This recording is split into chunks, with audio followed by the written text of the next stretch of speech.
Antonio Brown is wanted for attempted murder. Former NFL wide receiver Antonio Brown, long known for his on-field brilliance like drop-kicking a Cleveland Brown in the face, stripping naked against the Jets, and dry-humping a goalpost, now finds himself at the center of a serious legal storm.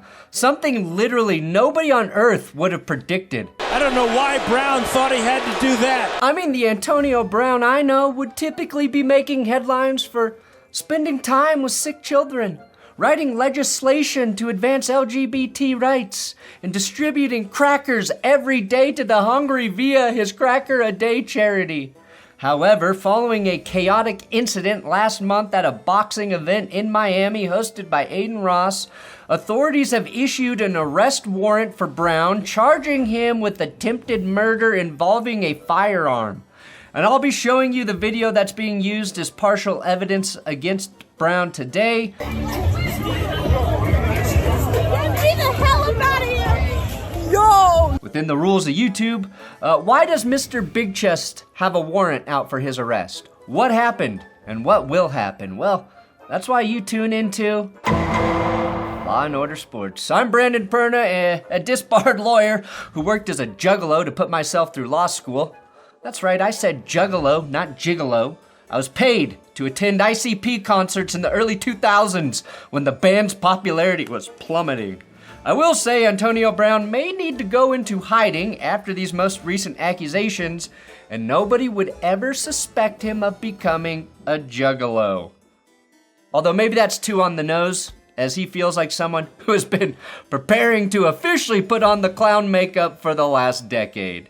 Now, there are a lot of NFL players I would suspect of being capable of murder. Patrick Mahomes, Travis Kelce, Harrison Butker, Andy Reid, Chris Jones, Carson Steele definitely has that potential. George Karlaftis, Mike Dana, Drew Tranquill, Trent McDuffie, Isaiah Pacheco, Xavier Worthy, Hollywood Brown, the entire Hunt family, to name just a few off the top of my head, but never Antonio Brown. I'd like to preface by stating that I wish we knew that this man needed help. If only a quarterback like Derek Carr would have invited him into his home. If only a coach would have put his arm around him, given him a second, third, fourth, fifth, sixth, seventh, even eighth chance. Thanks for supporting me, Coach. My head, the feet, people after me. I've been there. You've been a constant supporter, Coach. Thank you. Or maybe another QB like Tom Brady could have opened his doors for AB, that none of this would have ever happened. Now that I think about it though, Aaron Hernandez, Antonio Brown, what is it about playing with Tom Brady that makes his skill players want to commit murder?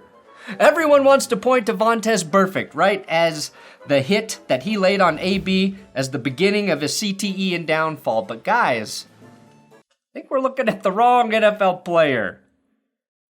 Appreciate it. You know, look, what's happened in the past is in the past. So, whatever. And hopefully I get to see you at some point and give you a hug. Now, Antonio Brown getting into trouble, doing something incredibly stupid, none of that surprising, right? It's actually par for the course come every single June. But Antonio Brown being accused, having a warrant out for attempted murder, that was a bit surprising to even me. And I already knew about most of the details in this incident, which happened back in May. Initially, it appeared that Brown had been acting in self-defense and evaded the long arm of the law.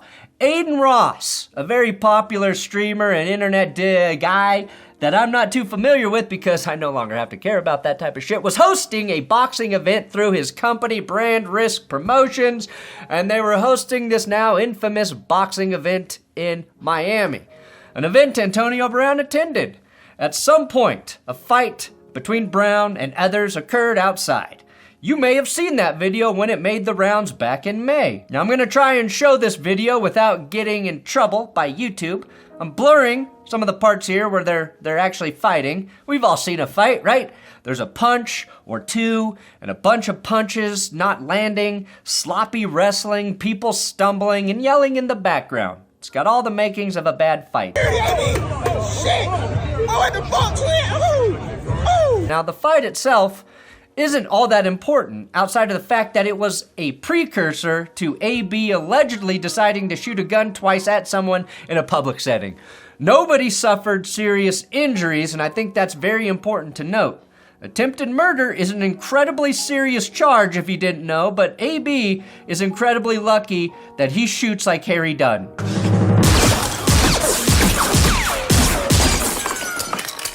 Boo! Please subscribe to this YouTube channel. We're trying to get to 760,000 subs by the end of the month. Also, a great way to support this channel is through my coffee company, benchwarmershop.com. We've got coffee, my coffee, F the Refs, Urinating Trees Coffee, 5 Points Coffee, Cole's Coffee, and also our Sell the Team shirts. These are still available. Get them while they're ice cold. Sell the team. That's the only way to save the players and the fans of this great city. You're alive! And you're a horrible shot. After the fight was broken up by security guards, a couple gunshots went off, right? You can hear them in the video. Walk in. Yo, it's AB outside. Oh, shit. I don't know why Brown thought he had to do that. At the time, Brown was placed in handcuffs, but he was not arrested after he explained his side of the story.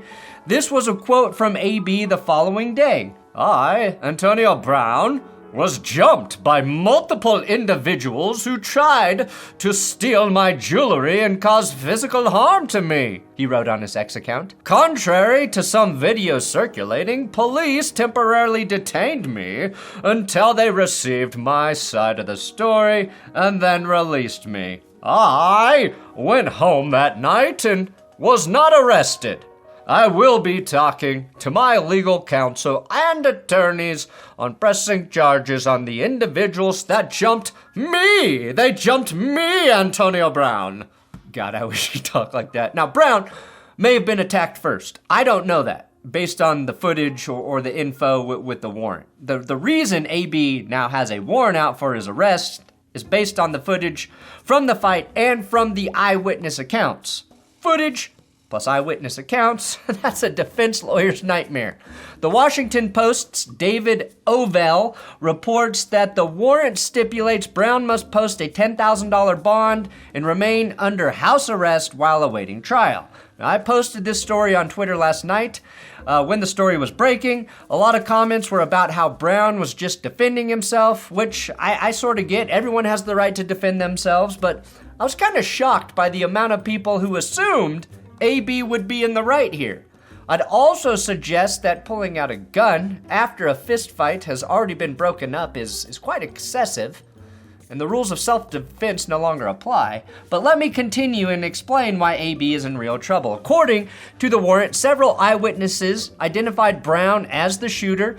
Investigators say video evidence shows Brown striking another man and then seizing a firearm from a security guard and then pursuing the individual he had just assaulted. The footage, as detailed in the warrant, allegedly captures 2 gunshots as Brown advances towards the man. Now, the warrant says he took a security guard's gun. If I learned anything from observe and report, it's that you don't give security guards fucking guns! Don't need to thank me, I'm just a guy with a gun. Now, if you watch the 2 main videos from the initial kerfuffle, there are 2 things that are important to notice. One, just how fucked we are as a society. I just got smushed. Someone clip that, please. No. This girl yelling to the camera to clip that, clip that. It feels like a scene from a Black Mirror episode directed by Mike Judd. Oh my God, I'm dancing with the Grim Reaper. Post it to TikTok. The other thing, there are no gunshots when Brown is in the middle of the fight, right? Or immediately following the fight, where he would still have felt like he was in danger. The gunshots come way after the altercation had been stopped by security guards. If they piece together enough footage coupled with the eyewitness accounts, Antonio Brown will clearly be viewed as the aggressor, in my opinion. Now, I've covered every AB incident here, all right? And every single time, there's a little voice in the back of my head asking, how is he gonna weasel his way out of this one? I think this might be the one that sends him into hiding with the Juggalos. Mike Florio from Pro Football Talk posted about it. I'm gonna paraphrase what he detailed in his report. Several days after the altercation, when we all thought this was a blip on the Antonio Brown crime line, the alleged victim met with police detectives. He allegedly said that after the initial fight had been broken up, Brown began to run toward him with a firearm and shot twice. The victim said he was possibly grazed in the neck. I feel like you would know if you were grazed in the neck by a bullet. But I'll move on. Wait. Pull what out? The dart, man. Got a fucking dart in your neck. Brown, who spent 12 years in the NFL, has yet to be arrested. It's unclear whether he has retained counsel. It is clear that Brown faces a very serious charge which could result in his incarceration for an extended period of time. Despite the gravity of the charge, Brown has not been taken into custody at this time. It is also unknown whether he has secured legal representation. Gotta not let one moment overtake the overall moments of your career. What is known, however, is the seriousness of the accusation. Attempted murder with a firearm is among one of the more severe charges one can face under Florida law, carrying the potential for decades behind bars if convicted. I'm going to read this next line, though, like I'm a real news reporter, okay? For a former NFL star who once dazzled fans with his speed and athleticism, Brown now finds himself in a far different race. This one in the legal system, with his freedom on the line. Back to you. You're not Ron. Just a few days ago, Antonio Brown was posting on X about how he had sex with the governor of California, Gavin Newsom's wife. And now he's in a position to actually become someone's wife. Life can come at you fast, kids, which is why I suggest you give the Insane Clown Posse a listen. It will remind you that every decade has its own special version of shitty music.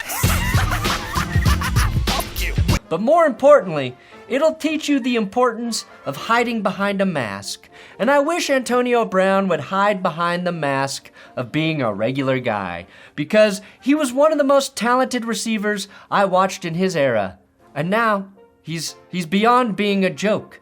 And yes, calling someone a juggalo is the most offensive word with double G's in it that you can call a white person. Right now, in this courtroom! No further questions. Thanks for watching That's Good Sports. Oh, Law and Order Sports. Please subscribe here on YouTube.